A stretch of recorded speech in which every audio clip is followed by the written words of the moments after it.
we'll open it up for questions.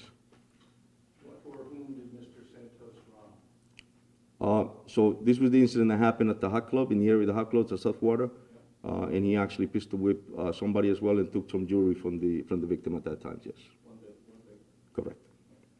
And is Santos's arrest that's separate from this deal of drugs and guns? Correct. I just wanted to include both, obviously, because it's within the month of June. Is the outstanding work of the detective division, which is a very dangerous situation, and so I wanted to highlight that as well. Correct.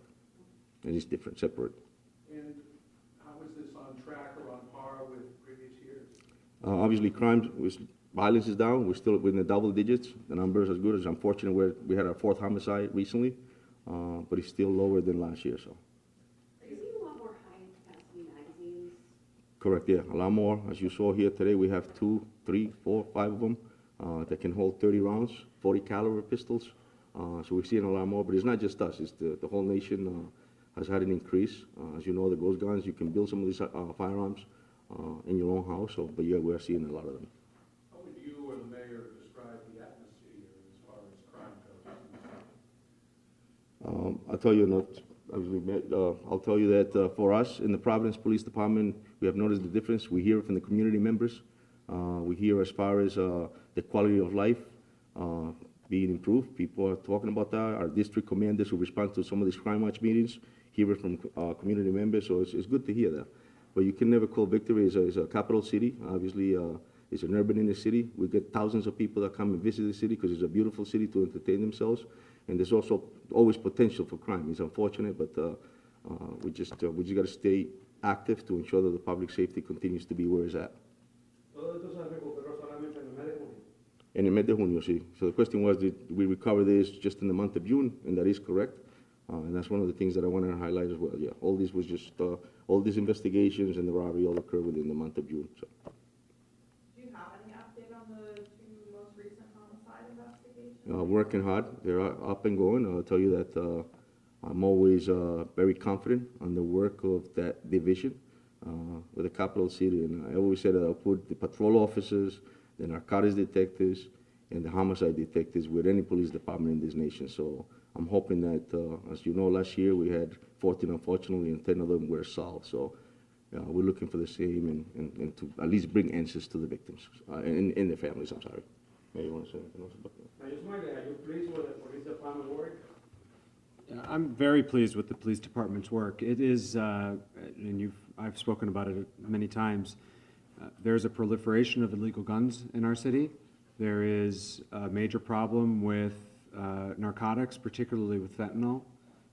As I'm sure you all have heard the statistics, a crystal of fentanyl on top of a pin's head can kill you.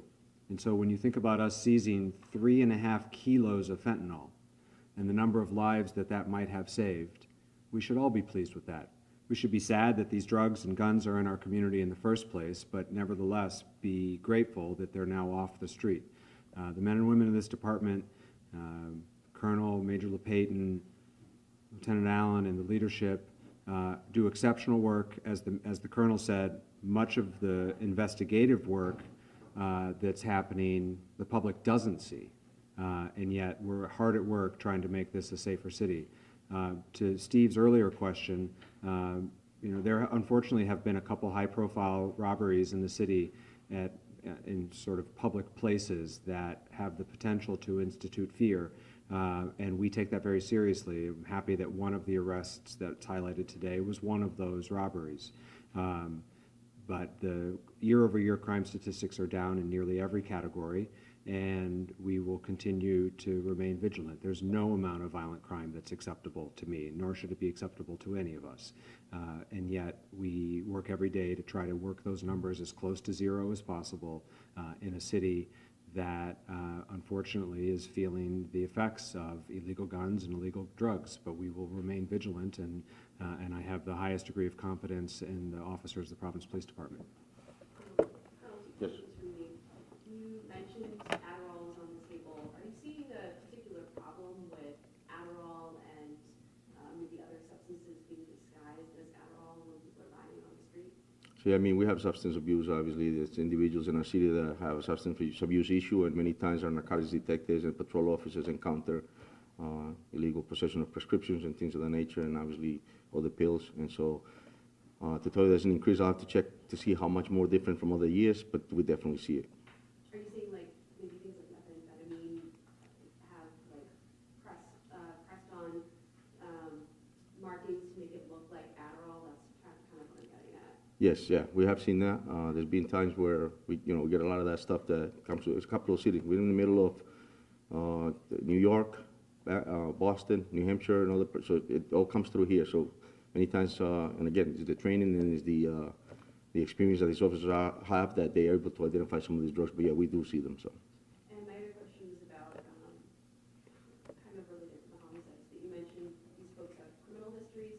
Are you looking at them in any other investigations, even the homicides that have happened so far in the city? So yeah, I mean, there's always, again, I commend the work of the detective division. They'll look for any angles, any evidence, any factual evidence. We work with different partners for the federal agencies as well, and obviously the state corrections. And if there's anything that we can come up with to ensure that we can bring people to justice, we will. So we never close the door on anybody. If anything leads us to anybody, any of that criminal element that's creating this problem in the city, we're going to go after them.